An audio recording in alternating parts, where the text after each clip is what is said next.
Right, Bafundi, we are going to be making this fabulous check jacket. It has a shawl lapel, and this is not a bespoke jacket with a floating canvas, etc. This is just going to be nice and neatly glued.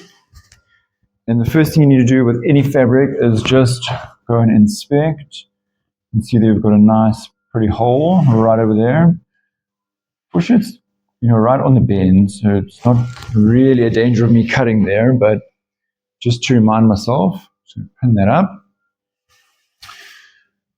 So yeah, this is going to be a much simpler, easier jacket. It's actually for a collection that this lady is doing, and it's not, not for everyday wear. It's for occasional wear. This is going to be a dressage jacket. So first thing we're doing with checks is trying to line it up. Trying to line up as best we can. And you'll notice with any fabric that it's really usually not straight, the weave exactly. You can see there what's happening.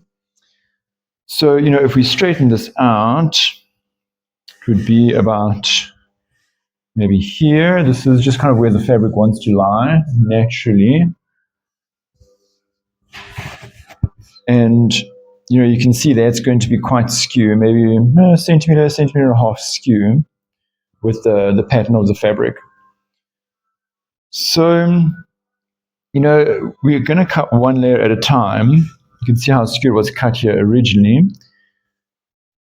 So it's not so important to lay the fabric with the pattern matching.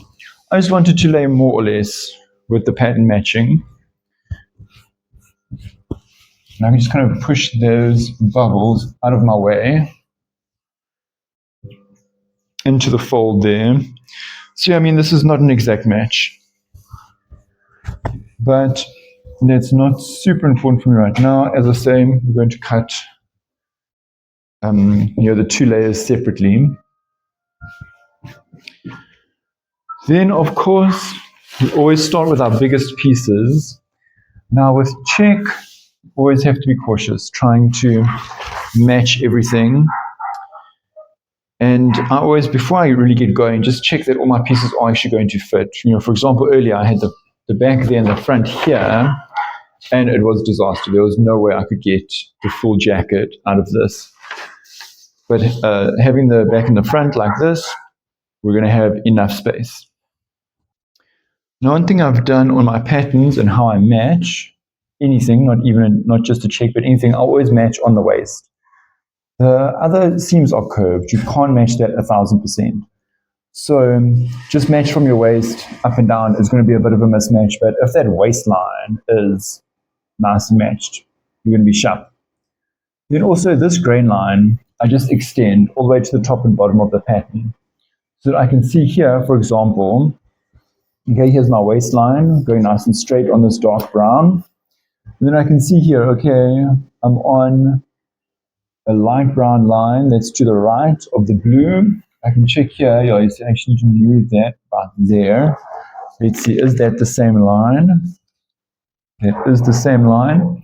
Now that obviously is not going to fit in the corner there, so I can bring that back, maybe be on the left-hand side of that light blue line. So it allows me to have the vertical and the horizontal nice and straight. Now again, because the weave itself is never 1,000% straight, sometimes you just have to give it a bit of a tug here and there, just to let everything lie straight. And just know you're going to be as straight as you can, but the rest is also going to be up to your skill when you're putting it together, not just when you're cutting. Okay, so let me pin this all down. So there's my back piece.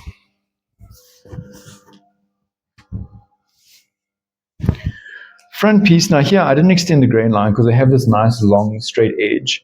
So I'll be able there to see if I've got everything nice and straight. And I can just kind of line it up on one of those dark brown lines. Now this one again is not wanting to be nice and straight how I want it to be. I'm just going to manipulate that obviously here at the front, it doesn't have to match another seam, it has to match itself. So I'm actually not too fast. As long as it's coming reasonably straight, it's going to be fashion.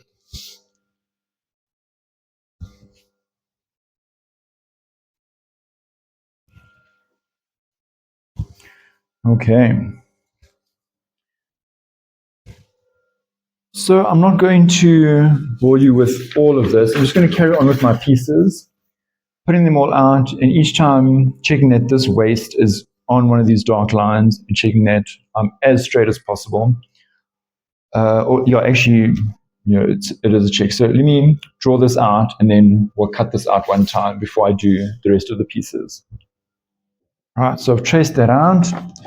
The welts and things like that, they are never actually going to match. So just tracing my welts here or my jets here, facing for the pocket here. Now there's a lot of match marks on this commercial pattern, which I'm just not going to bother about. I'm just going to mark which one is the match. I mean, it will become very obvious when I work on this, which one is the waist, which dark line, but anyway. And this one, you'll see when we get there, these vent situations, they require just a notch down here. One thing I just wanted to note is that here, you can see the dot on the pattern. It's like not neatly in the middle of any of these sections. So I think that's just going to look a little bit sloppy. So I can just shift this dot, and it's not a lot, maybe half a centimeter. I mean, like I'll shift it even 2 centimeters, just to get it neatly in the center of the pattern, so that when we see this, these lines will like neatly come in and go out. It won't be like one side being a little bit crazier than the other. And my total is 2.5, so it's 1.25 each side. But as you know, I'll just be marking one side of my dot when it comes to it. I'm just marking it like this now so that I know what's going on. Of course, I've got my break line marked in there. They've got an interesting way of doing this pocket situation. They just mark, there's where my pocket starts, and on the side seam they mark a little slash. So at the moment I just need that. So right, once we've got all of that, you need to find a fabric scissor, probably underneath all this fabric, don't stress. We've got it under control, okay. So, as you know, my tendency is I'm always going to cut just a little bit outside the line, even though this is a commercial pattern, will not control me. I'm just going to, obviously this one I won't cut as much outside the line as I usually do. Other thing you also need to check with a check, is whether or not, or how symmetrical it is. This one looks pretty symmetrical, top to bottom and right to left on each little rectangle. But if it's not, you need to make sure you don't flip a piece upside down. You're not supposed to flip your pieces upside down ever, but I do it all the time. And in this case, I really wouldn't stress too much about doing it.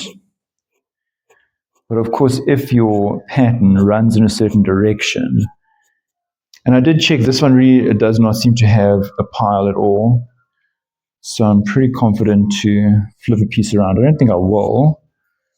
We'll see when we get there. You can see how I went a little bit into the selvage. I don't think anyone's going to die. Right, so while the client was busy getting dressed, etc., I was just carrying on with this. So everything you can see is cut. See, there's the one side that's cut. So now I can open it up like this once I've got all those extra pieces out the way. And we can just go around and try and really match this up as best we can on the pattern that's underneath. Now, of course, you don't want to distort the pattern piece. That's not going to work in your favor. And it's a little bit tough to tell because, fabric, you can really distort in quite interesting ways. So you want it to still be like lying nice and flat.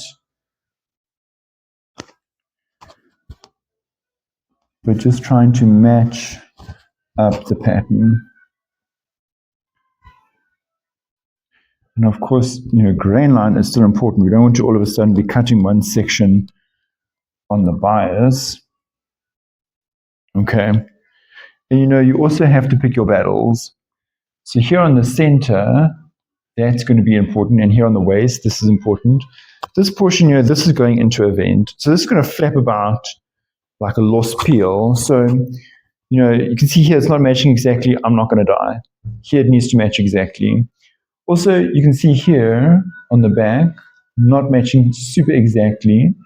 So see if we can bring this whole piece over. Just that smidge. And let's see, you see here, I don't have all that much leeway. There we go. Because you're like on the center back, you need to see that. Whereas on the side seam, if one is a little bit forward than the other, you're not going to notice that on the pattern. But on the center back, of course, if you flip it open like this and the vertical lines are not equal from the center, you're going to notice that. So, like I say, you have to pick your battles. Again, like here, you can see, okay, so here, center back, shanana. Here in the armhole, not exact. I'm not going to die for that. Because that, as long as it's not too out of control, we're going to be fine. Then, this welt piece and this facing, obviously, really no one is going to notice if this is equal or not. But it'll make me feel better if it is. Also, it's such an easy thing to match, so may as well just enjoy having that matched. And then I won't cut the, these match points until everything's aligned like this now, and then I'll cut it so I know those match points are at least nicely balanced throughout the garment. Okay, so obviously, me and pins are besties. So I'll go pin that around and then I'll cut. Let's look at this front. Again, the center front, that you're going to notice very quickly if it's not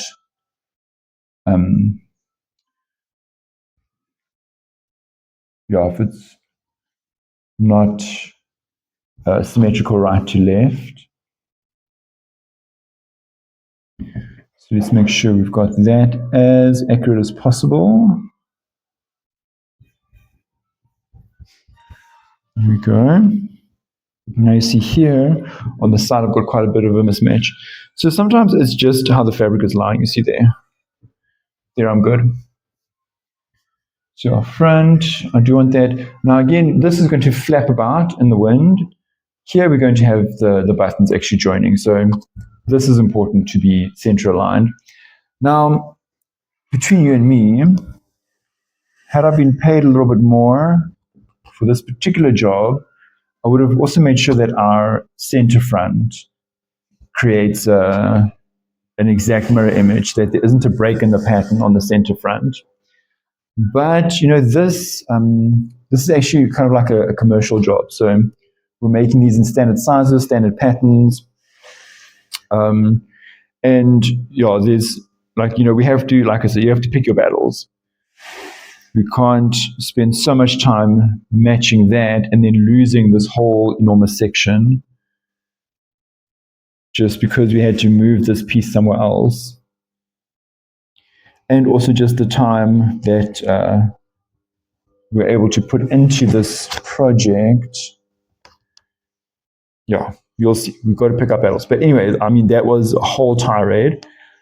At the end of the day, you really want to mark your center front in the middle of one of these squares so that you know that when you button up, the pattern is going to be smooth across. At the moment, let's see, I've got a seam allowance of 125, and this one actually doesn't overlap, it just goes flush like that. So, this will actually break the pattern a little bit because you're going to have two kind of on the edge of this blue line butting up against each other. Versus if I had measured that correctly, would have been correct.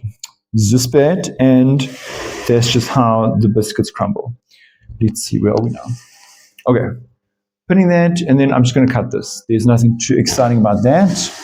I think you'll see me afterwards when I place the rest of these things. So that section is cut out. Here I'm doing the remaining pieces. Here's our facing. Now, it doesn't really matter that the facing kind of matches the outside, but I like it too. So I'm also going to line this up on the front of a dark brown line, just so when this flips over, it kind of looks seamless. I don't think it, no one will die if it doesn't, but it's going to look fash. So there's my facing. Side seam.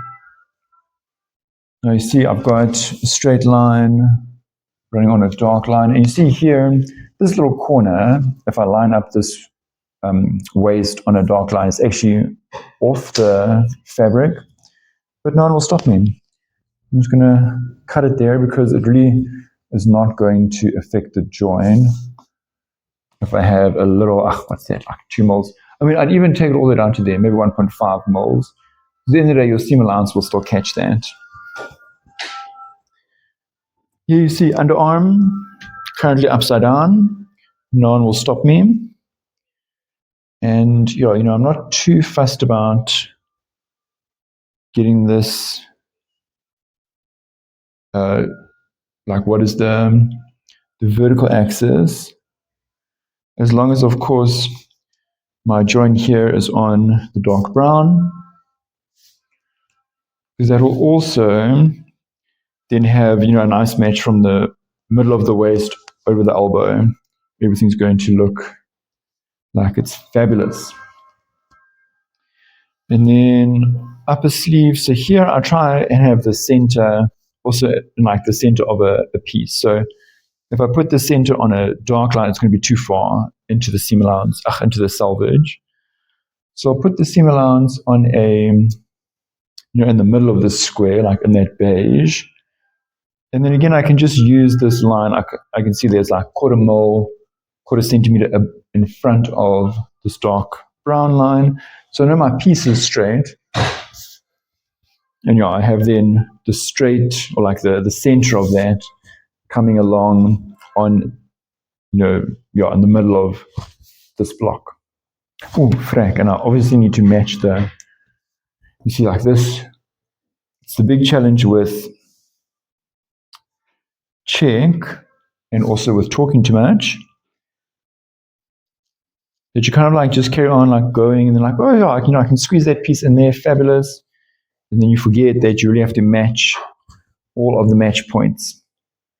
So here I'm not going to cut out the pocket flap just yet. I'm going to first put the front together, and then I'll do that, which is a bit of a drama because obviously that's a waste of my time having to come back to cut, but that's just life. So this I'll do exactly the same. I don't think we really need to go over all of that. So cut the top side, match with the bottom side, cut again. One thing I can say about that is obviously my habit of cutting a little bit on the outside of the mark. I need to fight that habit when I cut the second layer because I don't want one side to be a little bit bigger than the other. I need to make sure they cut as same as possible. So yeah, let me carry on marking that, and then we'll look at the lining and the fusing. So I've cut my one layer, and it's more or less matching these pieces. This piece also more or less matching, but you'll see sometimes with checks it happens. If I match this one where it should be, you can see these two, this is going to overlap here.